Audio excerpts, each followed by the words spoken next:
Assalamualaikum warahmatullahi wabarakatuh. Perkenalkan, nama saya Zumratul Ainia, NIM 1903211000066 dari kelas TPAC.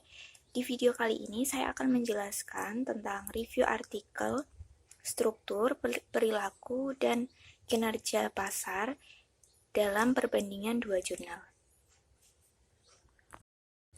Kedua artikel yang akan direview yaitu artikel utama dengan judul Struktur, Perilaku, dan Kinerja Pemasaran Cabai Rawit Merah di Kecamatan Cigalontang, dan untuk artikel pembandingnya yaitu Analisis Struktur, Perilaku, dan Kinerja Pasar Cabai di Desa Bayung Gede, Kecamatan Kintamani, Kabupaten Bangil.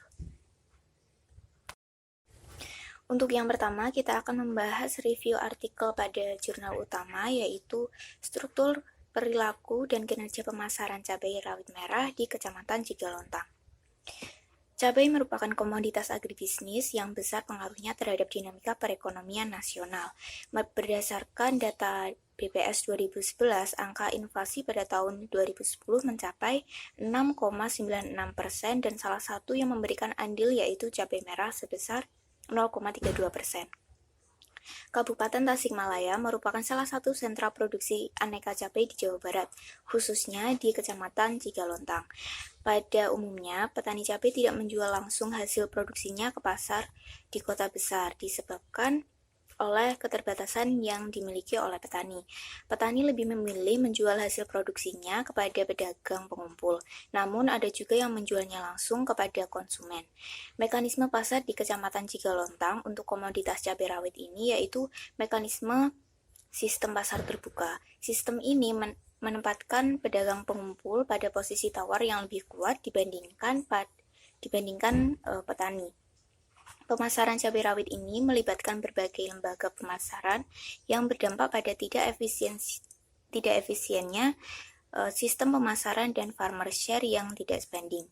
Tujuan dari penelitian ini yaitu untuk mengetahui struktur pasar, perilaku pasar, dan kinerja pasar cabai di Kecamatan Cigalontang.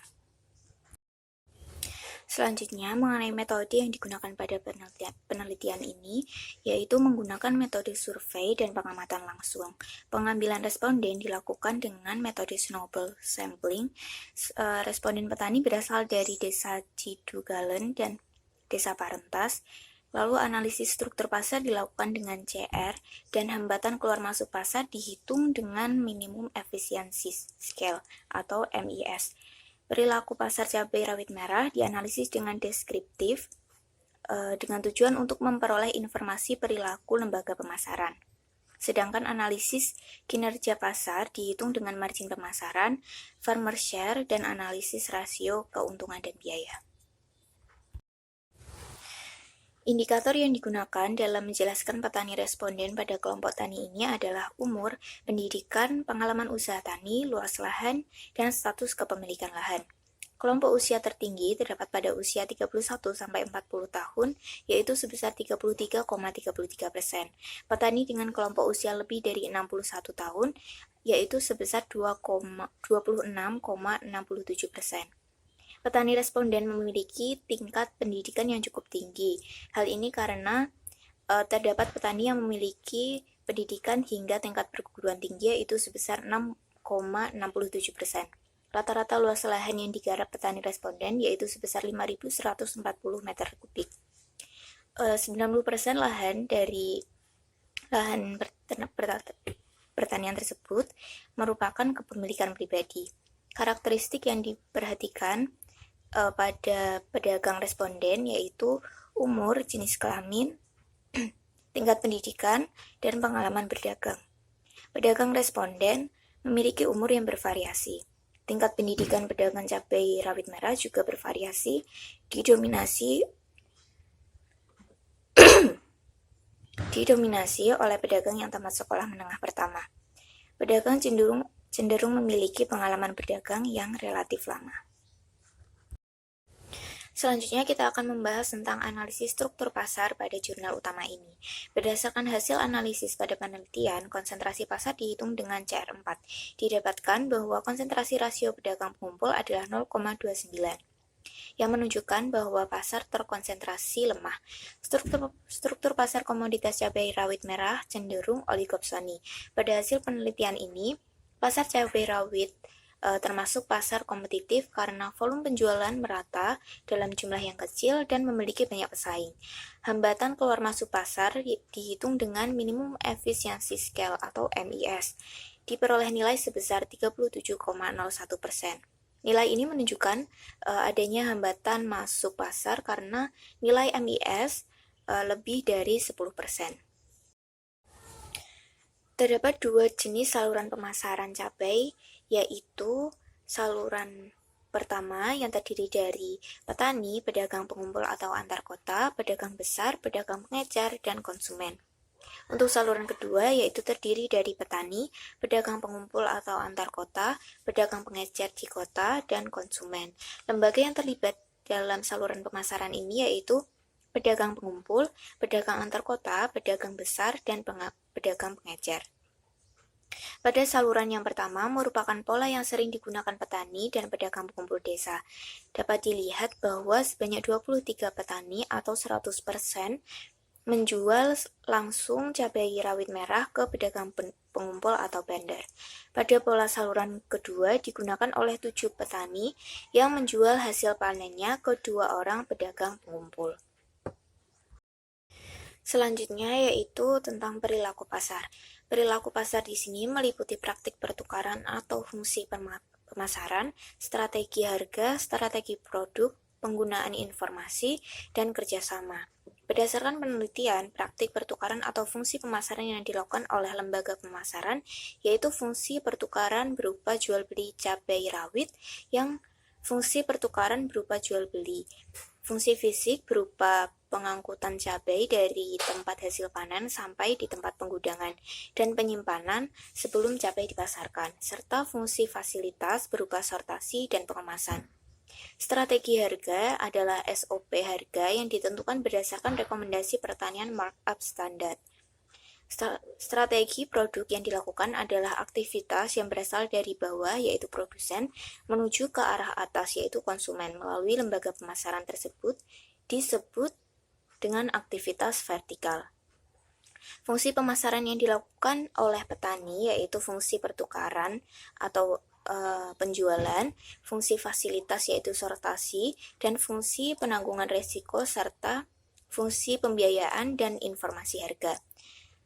Fungsi pemasaran yang dilakukan oleh pedagang pengumpul yaitu fungsi pertukaran atau pembelian dan penjualan, fungsi fisik yaitu pengangkutan, fungsi fasilitas meliputi sortasi, penanganan risiko, pembiayaan, dan informasi pasar. Selanjutnya, pada fungsi pemasaran yang dilakukan oleh pedagang besar yaitu fungsi pertukaran meliputi pembelian dan penjualan, fungsi fisik meliputi pengangkutan dan pengemasan, dan fungsi fasilitas meliputi sortasi, penanganan risiko, pembiayaan, dan informasi pasar. Selanjutnya, fungsi pemasaran yang dilakukan oleh pedagang pengecer yaitu fungsi pertukaran meliputi pembelian dan penjualan, fungsi fisik meliputi pengangkutan, pengemasan, dan penyimpanan, dan fungsi fasilitas meliputi sortasi, penanganan risiko, pembiayaan, dan informasi pasar. Selanjutnya yaitu analisis pada kinerja pasar. Pada analisis kinerja pasar ini meliputi margin pemasaran, farmer share, dan efisiensi pemasaran. Total margin pemasaran terbesar yaitu terdapat pada saluran pertama sebesar 13.500. Hal ini karena saluran 1 melibatkan 2 pedagang besar yang saling melakukan transaksi penjualan cabai rawit merah dan merupakan saluran yang terpanjang. Lalu untuk total biaya pemasaran tertinggi terdapat pada saluran 1 yaitu sebesar 1.618 per kilogramnya. Kemudian untuk keuntungan pemasaran terbesar terdapat pada saluran pertama yaitu sebesar 22.200 per kilogramnya. Hasil analisis efisiensi menunjukkan bahwa pada saluran pertama dihasilkan nilai 2,92% dan pada saluran kedua yaitu 2,81%. Kedua saluran ini dapat dikatakan efisien karena Nilai efisiensi berada pada rentang 0 sampai 50%.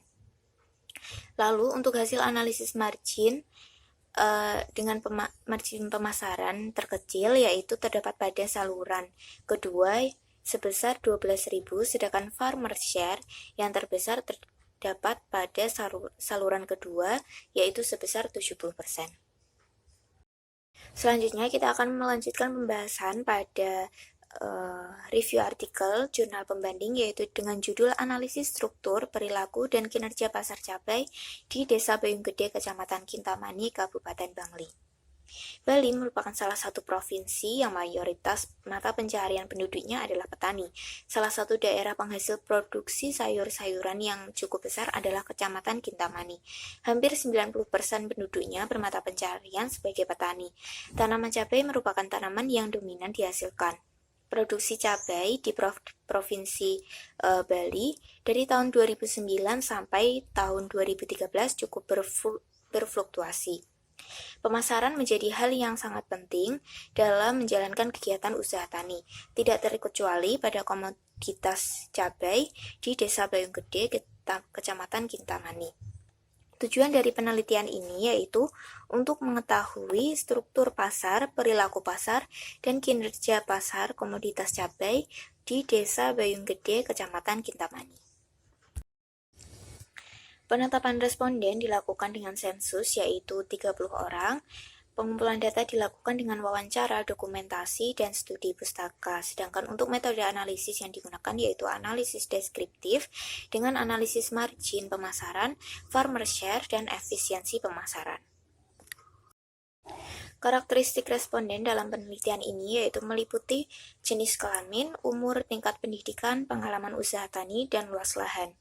83,3% responden adalah laki-laki dengan interval usia 15-64 tahun. Tingkat pendidikan responden dari masing-masing jenjang merata antara SD, SMP, dan SMA.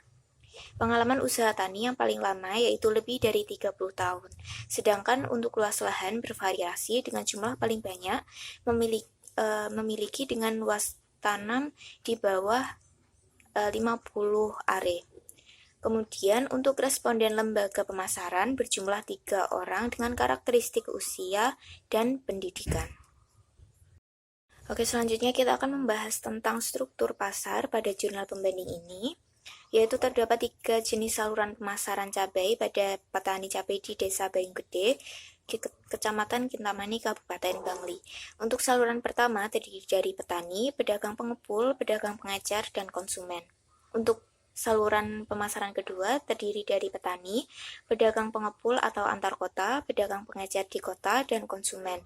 Lalu untuk saluran pemasaran ketiga terdiri dari petani, pedagang pengepul atau antar pulau, supplier, dan hotel.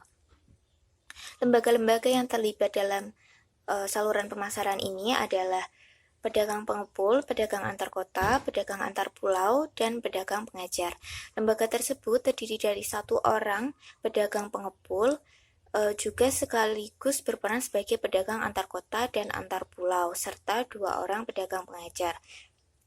Dalam hal ini tidak terdapat diferensiasi produk cabai dan terdapat hambatan keluar atau masuk pasar yang terdiri dari keuntungan biaya mutlak berupa permodalan, karakteristik produk yang mudah rusak, mengalami beberapa hambatan seperti pendistribusian dan terbatasnya persediaan cabai serta persaingan pada pedagang. Struktur pasar pada penelitian ini adalah pasar persaingan tidak sempurna, yaitu struktur pasar duopoli, karena hanya terdapat 2 pedagang pengecer yang terlibat dalam proses pemasaran cabai di tingkat desa. Pada perilaku pasar menunjukkan bahwa terdapat praktik pertukaran atau fungsi pemasaran, strategi harga, strategi produk, penggunaan informasi, dan kerjasama.